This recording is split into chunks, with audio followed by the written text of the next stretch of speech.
오늘 함께 나눌 말씀 마태복음 22장 1절부터 14절까지 말씀입니다. 마태복음 22장 1절부터 14절까지 말씀을 제가 읽어보겠습니다.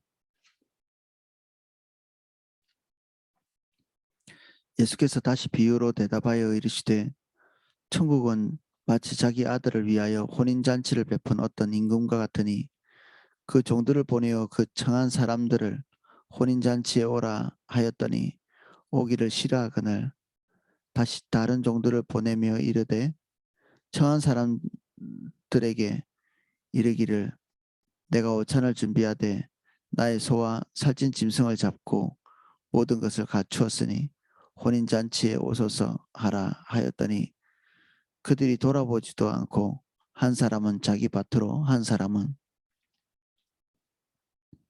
자기 사업으로 가고 그 남은 자들은 종들을 잡아 모욕하고 죽이니 임금이 노하여 군대를 보내어 그 살인한 자들을 진멸하고 그 동네를 불사르고 이에 종들에게 이르되 혼인잔치는 준비되었으나 청한 사람들은 합당하지 아니하니 내거리 길로 가서 사람을 만나는 대로 혼인잔치에 청하여 오라 한대 종들이 길에 나가 악한 자나 선한 자나 만나는 대로 모두 데려오니 혼인잔치에 손님들이 가득한지라 임금이 손님들을 보러 들어올세 거기에 예복 입지 않은 한 사람을 보고 이르되 친구여 어찌하여 예복을 입지 않고 여기에 들어왔느냐 하니 그가 아무 말도 못하거늘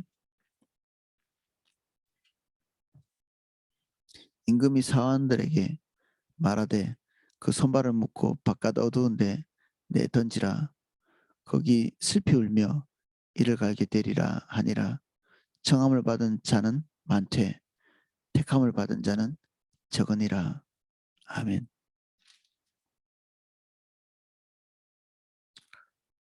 한 절씩 살펴보겠습니다. 예수께서 다시 비유로 대답하여 이르시되 예수님이 자주 비유로 말씀하시죠. 예수님만 비유로 말씀하신 게 아니라 그 당시에 랍비들이 백성들을 가르치는 중요한 방법 중에 하나로 이 비유를 많이 사용했다고 합니다. 그러니까 이 비유를 듣는 모든 사람들이 이 비유로 배우는 일에 대해서 익숙했던 거죠. 예수님이 그 방법들을 차용하신 것이고 그래서 이질적인 방법이 아니었습니다. 굉장히 그들에게는 친숙하게 다가갈 수 있는 그런 말이었죠. 알아들을 만한 사람들은 다 알아들을 수 있는 방식과 방법 그리고 이 내용들도 그들의 삶에 굉장히 이렇게 밀착되어서 붙어있는 내용들이죠. 그들의 삶에 금방 직관적으로 알 수 있는 예수님의 가르침 이런 것들이 예수님의 가르침의 특징이었습니다. 어렵고 그리고 잘 알지 못하는 그런 세계의 일들을 말씀하신 게 아니라 모든 사람들이 자기 주변에서 확인할 수 있는 그런 내용을 가지고 가르치셨기 때문에 이해가 잘 안 될 수 없는 그런 가르침이죠. 천국은 마치 자기 아들을 위하여 혼인잔치를 베푼 어떤 임금과 같으니 천국잔치 이것이 혼인잔치로 비유되어 있습니다.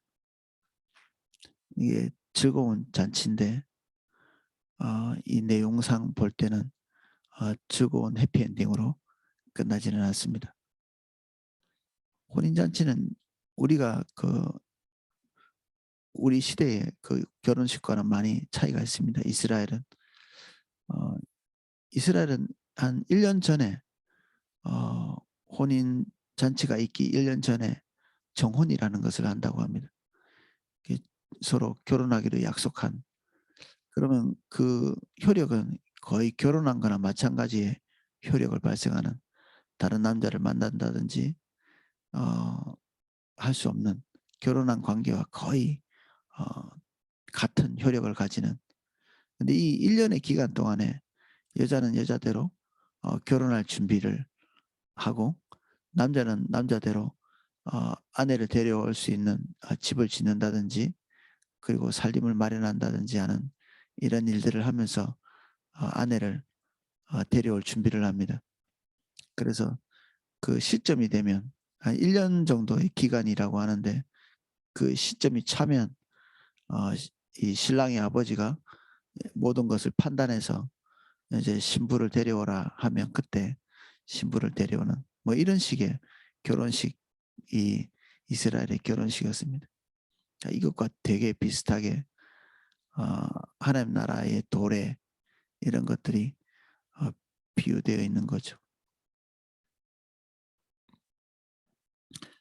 여기는 인제 일반인들의 결혼식이라기보다는 어떤 한 임금의 혼인 잔치입니다. 일반인보다 훨씬 더 많은 준비 그리고 신중함 그리고 중요한 그런 일이 되겠죠. 그 정도를 보내야 그 청한 사람들을 혼인 잔치에 오라 하였더니 오기를 싫어하거늘 사실 말도 안 되는 그 비유를 예수님께서 억지로 하고 계시는 것입니다. 이런 일이 있지도 않을 뿐 아니라 누가 임금이 초청했는데 오지 않고 또는 임금이 이 뒤에 나오는 것처럼 아무나 그냥 초청해 가지고 오겠다는 모든 사람들에게 다 오픈시켜서 이 결혼식에 어 잔치에 참여하도록 하지는 않겠죠.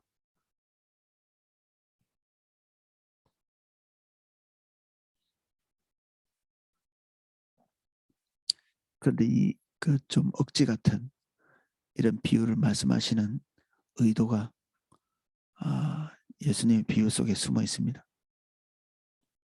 다시 다른 정도를 보내어 이르되 청한 사람들에게 이르기를 내가 오찬을 준비하되 나의 소와 살찐 짐승을 잡고 모든 것을 갖추었으니 잔치에 오소서 하라 하였더니 그들이 돌아보지 않고 한 사람은 자기 밭으로 한 사람은 자기 사업을 하러 가고 다른 본문에는 좀 더 예절을 갖추고 얘기한 것처럼 보이기도 하지만 결과적으로는 그들은 자기 일들을 하느라고 하나님께서 청하시는 그 청함을 거부하는 이 임금이 초청하고 있는데 자기 관심사에서 떠나지 못하는 어떤 한 그룹들을 얘기하고 있습니다. 이스라엘 사람들은 한 두 번 정도의 식사를 한다고 합니다. 우리가 아점이라고 부르는 아침과 점심 사이 그 점저로 불리는 그런 어 점심과 저녁 사이에 두 번의 식사를 하는데 이 오차는 그 우리가 아점이라고 불리는 그런 시점에 먹는 식사입니다. 잔치에 이 오찬이니까 굉장히 격식을 갖춘 그런 자리인데 사람들이 이것을 거부하고 있습니다. 이 잔치를 거부했다는 것은 또 한면에서는 반역을 말하는 거죠. 이 행동 자체가 반역을 포함하고 있습니다. 하나님의 통치, 하나님의 아들의 통치, 그 어떤 것에도 굴복하지 않는 자기 나름대로의 길을 가는 그래서 여기 그 나와 있는 모든 사람들은 이 임금의 통치에 적극적인 반응을 보여야 되는 그런 종류의 사람들입니다. 하면 하고 말면 말고 이런 뭐 어떤 수평적인 관계가 아니라 수직적 관계. 임금이 결정해서 초청하면 반드시 와야 될 존재. 가도 되고 안 가도 되는 것이 아니라 반드시 가야 되는 그런 초빙이죠. 이런 초빙은. 굉장히 능동적이고 자발적인 것이면서도 또 한면에서는 거부할 수 없는 그런 초청이죠. 하나님께서 우리를 부르시는 모든 종류의 부르시면 고려 대상이 될 수가 없습니다. 사람들 되게 많이 고려하거든요. 갈 건가 말 건가, 갈 건가 말 건가. 들을 건가 말 건가 고려합니다. 무엇에 대한 고려냐? 자기 계획, 자기 이득, 내 삶을 제대로 유지할 수 있는 그러한 방식의 부름인가? 그렇지 않은가? 여기서 모든 것에 판가름이 납니다. 예배 드리는 사람, 예배에 온전하면 사실은 능숙함, 몰입 이런 거라기보다는 하나님께 전부를 걸고 가는 사람이 예배를 온전하게 드릴 수 있습니다. 이게 기술에 달려있지 않은 거죠. 그 존재에 달려있습니다. 이 예배라는 것이. 예배가 잘 돼요 안 돼요 이렇게 얘기하는데 더 근본적으로 들어가면 이런 얘기를 하는 겁니다. 예배를 잘 드리지 못하는 사람은 나는 하나님께 예배를 잘 드릴 수 없는 사람입니다. 이게 정직한 고백이죠. 그의 예배는 그의 것이 아니라 하나님의 것인데 하나님께서 우리의 예배를 받으실 수 없는 그런 상황이라면 우리의 존재의 문제죠. 우리가 온전한 예배를 하고 있지 않은 이유이기 때문에 그래서 찬양팀의 문제나 설교자의 문제나 그리고 그날 어떤 다른 사람들의 문제가 아니라 나의 문제인 것이죠. 예수님의 이 억지 비유, 세상에서는 존재하지 않을 만한 이런 비유를 하시면서 실제적으로 존재하는 어떤 사람들을 콕 짚고 있죠. 실질적으로 존재하는 사람. 세상에서는 있을 수 없는 일인데 실제적으로는 존재하고 있는 하나님의 부르심에 대해 사사로운 방향성을 가지고 거역, 거절, 보류 하는 그런 사람들. 그를 초청하고 있는 존재가 어떤 존재인지 제대로 인식하지 못하고 있는 하나님은 우리에게 어떤 분이십니까?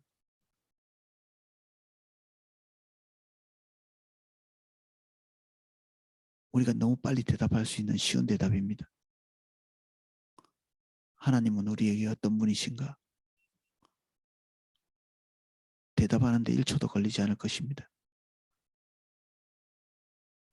그런데 하나님이 진짜 우리에게 어떤 분이십니까? 우리가 1초 만에 대답할 수 있는 바로 그분인지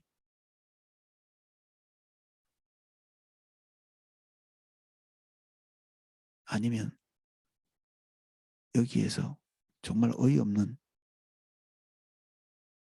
거절 가능한 것 같은 그의 초청에 대해서 이런저런 고려를 해볼 수 있는 그런 수평적 존재인지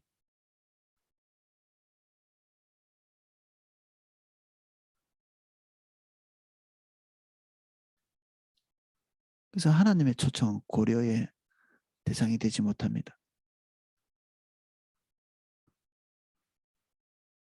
그 남은 자들은 종들을 잡아 모욕하고 죽이니 직관적으로 이 사람들은 지금 현재 예수님 앞에 서 있는 종교 지도자들이죠. 지금 그들을 세워놓고 이 제법 긴 비유들을 3번이나 거듭하고 있습니다. 이게 글자로 쓰니까 우리가 빨리 읽을 수 있는데 이걸 예수님께서는 구어체로 하셨을 거거든요. 말하는 것처럼 천천히 알아들을 수 있도록 그리고 그 속에 깊은 의미와 이것을 듣는 사람들에 대한 중심을 고발하시는 그런 의도를 듬뿍 담아서 말씀하고 계시죠.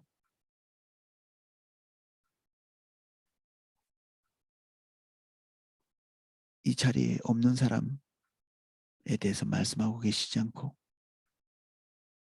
이 메시지를 듣는 사람이 예수님 면전 앞에 있는데 예수님께서 이 비유를 하고 계십니다.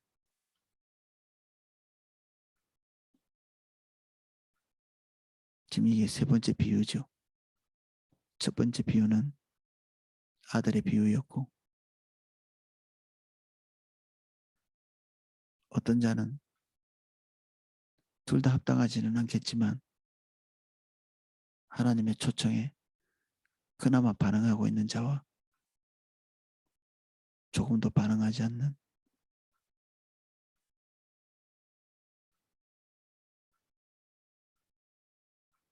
그리고 주인의 요청에 대해서 인간이 할 수 있는 소작농들이 할 수 있는 청지기들이 할 수 있는 모든 종류의 악을 다 포함하고 있는 이 불손한 일꾼들에 대한 비유 그리고 임금의 통치 아래 있어서 사실은 결정권이 없는데 스스로 결정하여서 반역의 길로 가는 사람들 이게 다 예수님의 지금 얼굴 앞에 있는 사람들에게 향한 메시지입니다.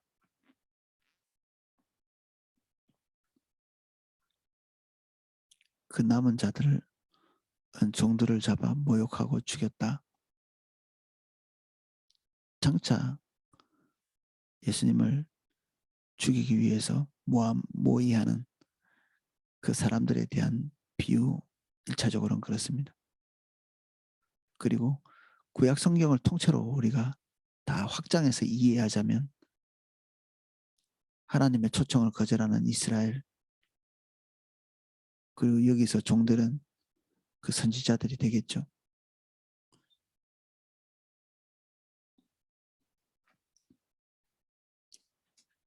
임금이 노하여 군대를 보내어 그 살인한 자들을 진멸하고 그 동네를 불사르고 이런 7절의 일들은 그때 당시의 사회 상황으로서는 굉장히 흔한 일이었습니다.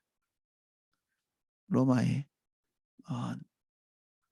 어떤 식민지 통치의 방법 같은 것들이고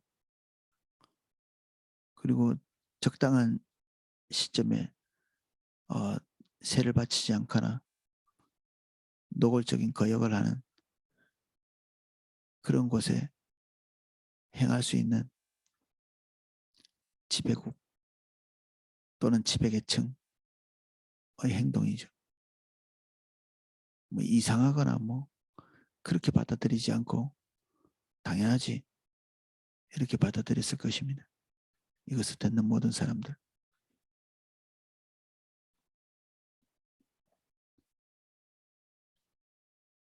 이에 종들에게 이르되 혼인잔치는 준비되었으나 청한 사람들은 합당하지 아니하니 먼저 청함을 받은 이스라엘 백성들 또는 종교 지도자들을 지칭한다고 볼 수 있습니다.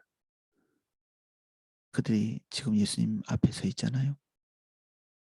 그들에게 너희들은 예수님의 행하시는 모든 일에 합당하지 않은 자로 자처했다. 사도 바울이 말하는 것처럼 복음을 거부하는 모든 사람들에 대해서 스스로 복음에 합당하지 않은 자로 자청하는 그래서 하나님의 선택 또는 하나님의 유기는 하나님의 책임이라기보다는 그 복음을 받아들이고 또는 유기하는 그런 각자의 책임이라고 볼 수 있죠.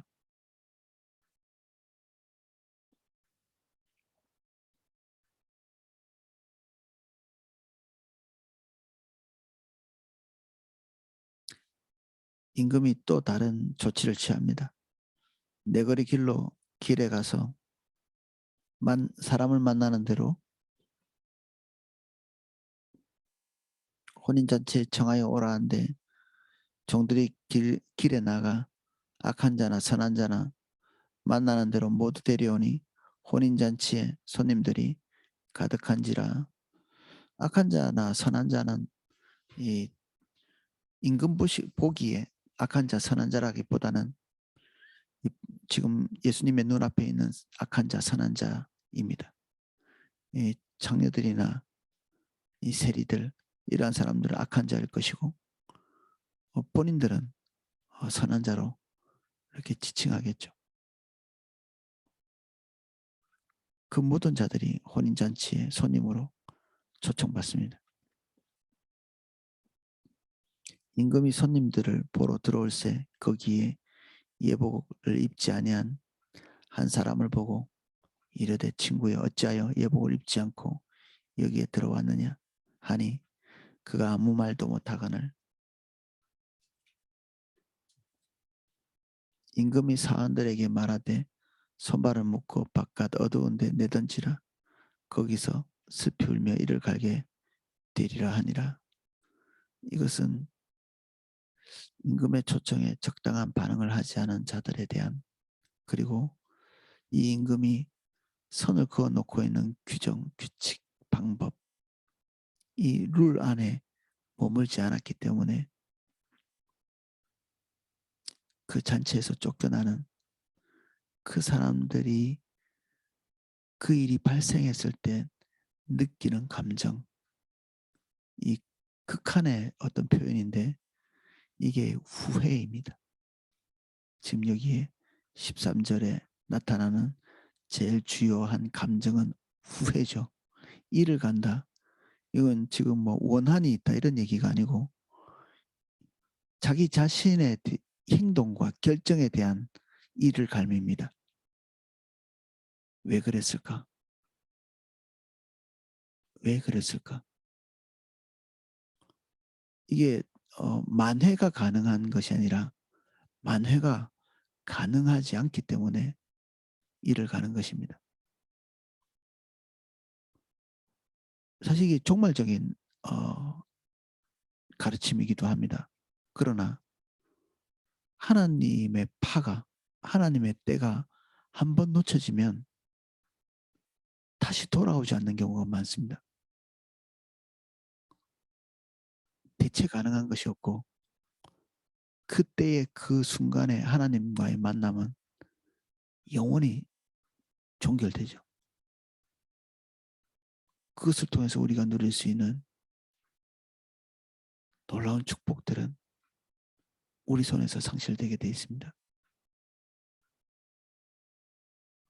다시 오지 않는 성령의 때, 하나님의 때, 초청의 때.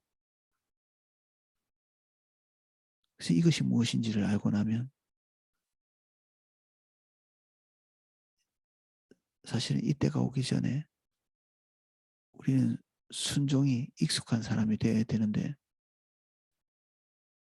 그렇지 않다면 우리는 후회만 남는 그런 결정을 하게 될 가능성이 많습니다. 오늘 우리가 하나님의 말씀을 고려하고 있다면 내일도 그렇게 할 것이고 종말의 날에도 그렇게 할 것입니다. 우리는 관성의 법칙에서 벗어날 수가 없습니다. 관성의 법칙이 움직이려는 물체는 계속 움직이고 멈춰있는 것은 계속 멈추려고 하는 이 우주의 법칙이잖아요. 이게 우리의 각자의 삶도 똑같죠. 헌신하고 주님을 따라가고 성령께 민감하고 하나님의 초청에 순응하는 그런 사람들은 그 관성에 따라서 계속해서 순종의 삶을 살고 보류하고 고려하고 따지고 있는 사람들은 그 습성 그대로 지속적으로 그렇게 하면서 예수님께서 말씀하고 있는 이 극한의 후회, 다시 돌이킬 수 없는 두 번 주어지지 않는 기회들을 놓친 것에 대한 이 회한의 어떤 절망적인 후회죠. 이런 시점을 맞이하게 될 것이다. 청함을 받은 자는 많되 택함을 입은 자는 적으니라. 청함은 모든 사람에게 다 열려있죠. 공정하게. 택함은 각 개인의 몫입니다. 하나님이 청해놓고 어떤 사람은 내쫓는 것이 아니라 청함받은 모든 사람들이 적절한 반응을 할 때 그가 택한 자로 서게 되는 것입니다. 예수님의 가르침은 다소는 과장된 면이 있습니다. 이 세상에 사실은 존재하지 않을 만한 일들을 예수님께서 거의 억지 비유를 하다시피, 근데 왜 이 억지 비유를 하냐면 이게 영적 세계에서 실존하고 있기 때문에 있을 수 없는 일인데 이 있을 수 없는 일이 일어나고 있기 때문에 예수님께서 이러한 비유를 드시는 거죠. 그래서 이게 무리한 비유가 아니라 놀랍게도 합당한 비유입니다. 실제로 일어나고 있는 이 끔찍한 일들이죠. 이런 일이 일어나지 않아야 하는데 예수님의 면전에서 일어나고 있다.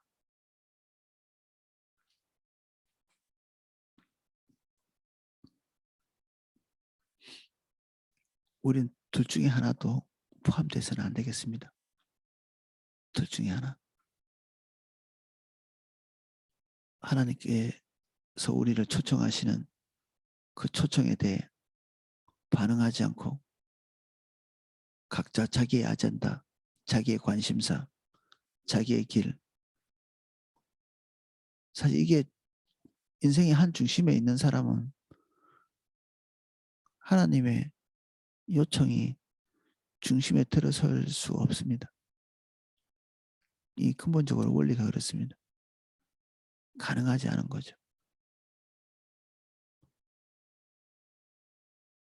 사실 여기 있는 두 부류의 사람, 초청받고 또는 적극적인 대학을 하는 이 모든 것이 사실 우리의 자아 안에 다 포함되어 있는 거라고도 볼 수 있습니다. 우리는 우리의 관심사를 따라가다 모든 것을 다 놓칠 수도 있고 궁극적으로는 그 메시지를 전달하는 사람들에 대한 불평, 불만 그리고 그 메시지 자체에 대한 그 불쾌함, 거부감 이런 것들을 노골적으로 표현하면서 할 수 있는 방법을 동원해서 그 메시지를 제거하죠. 저는 방송 설교에 대해서 되게 두려운 부분이 있습니다. 로이드 존스 목사님은 방송 설교를 하지 않았다고 합니다. 그 당시에는 라디오에서 설교하는 게 더 대단한 일이었다고 하는데 로이드 존스 목사님은 그걸 하지 않았다고 하거든요.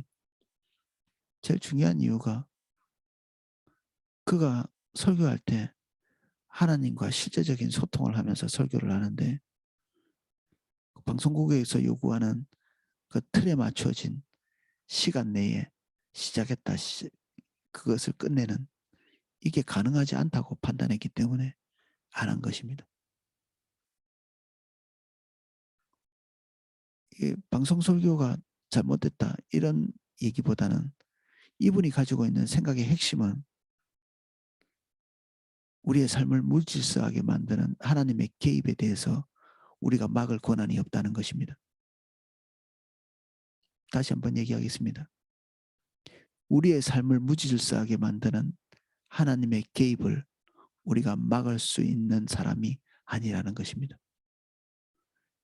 설교를 20분 안에 끝내야 되는데 하나님께서 40분, 50분을 말하게 하실 때 그 본인이 로이드 존스 목사님 본인이 그것을 내가 누구한테 맡겠냐는 거죠. 그래서 안 하겠다는 얘기죠. 안 하겠다. 모든 사람이 안 해야 된다는 것은 아니지만 그 목사님께서 가지고 계신 이 생각이 대단히 올바른 거죠. 하나님은 유다의 사자이시고 우리가 조절할 수 없는 분이시며 우리는 그분의 백성이고 우리는 그분의 통치 아래 있고 우리는 그분의 뜻을 고려할 수 없고 즉시 기쁘게 온전히 순종하는 것이 당연히 거절할 수 있습니다. 여기 있는 사람들이 다 거절했죠. 그런데 그 거절은 우리에게 뼈아픈 후회를 가져다주는 그러한 거절이 됩니다.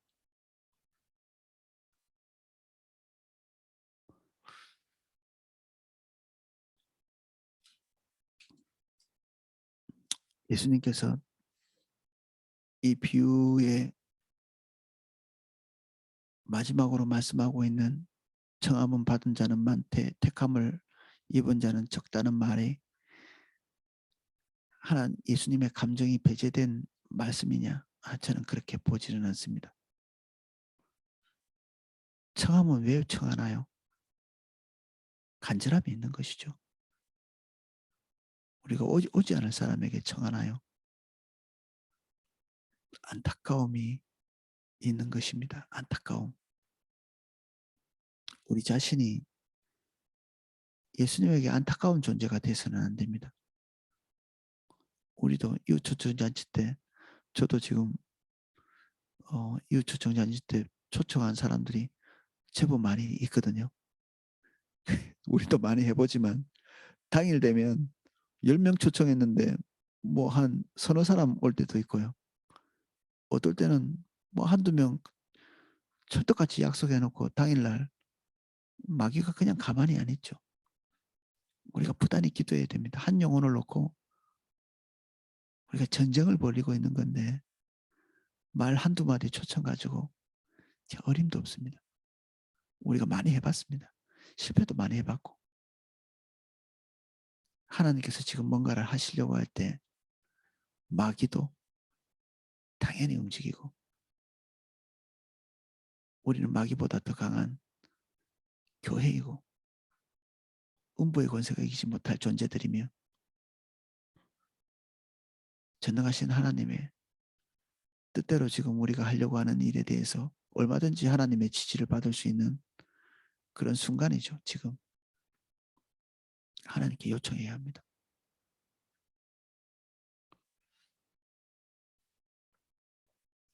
우리와 우리의 관계 동심원 안에 있는 모든 사람들이 이 예수님의 비유의 대상이 됩니다. 우리 자신이 후회하는 존재가 되지 말고 바라기는 우리가 초청하는 자들도 후회의 대상이 되지 않기를 그렇게 되기 위해서 우리가 계속 기도를 쌓아가는 그들 마음의 중심이 부드러워질 수 있게 복음에 반응할 수 있게 실제로 지금은 은혜 받을 만한 때인 것 같습니다. 오늘은 여기까지 살펴보겠습니다. 기도하겠습니다.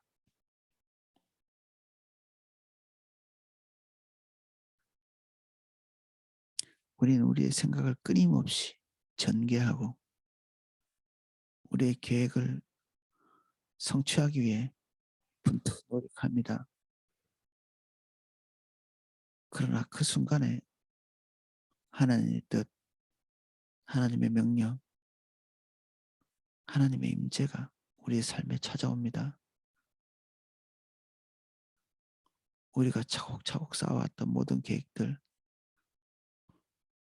일순간에 무너지고 제일 중요한 자리에 있던 이것이 뒤로 물러나야 될 그런 시점에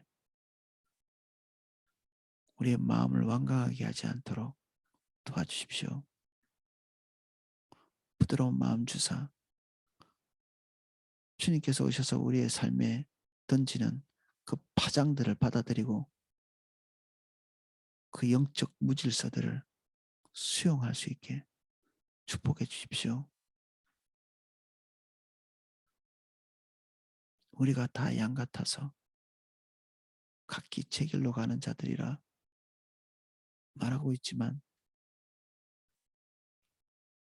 하나님 내가 그 길로 가지 않도록 은혜를 부어주옵소서. 크리스마스 이후 초청잔치에 우리가 초청한 많은 분들 예수님 이름 축복합니다. 그들이 다 초청에 응하기를 원하지만 그들의 마음이 부드러워지게 해주십시오. 모든 사단의 방해들을 제하시고 월등한 능력의 하나님이 모든 환경을 주장하여 주십시오. 교회는 음부의 권세가 이기지 못할 것이라 말씀하셨습니다. 우리가 기도하게 하시고 더 연합하게 하시고 집중하게 하셔서 주의 일을 세울 수 있게 해주십시오.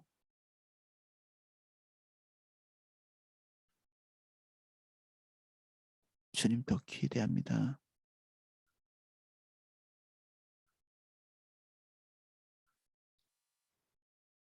우리에게도 일절 부드러운 마음 주십시오.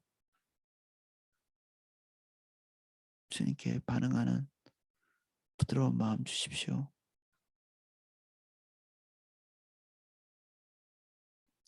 예수님 이름으로 기도합니다. 아멘.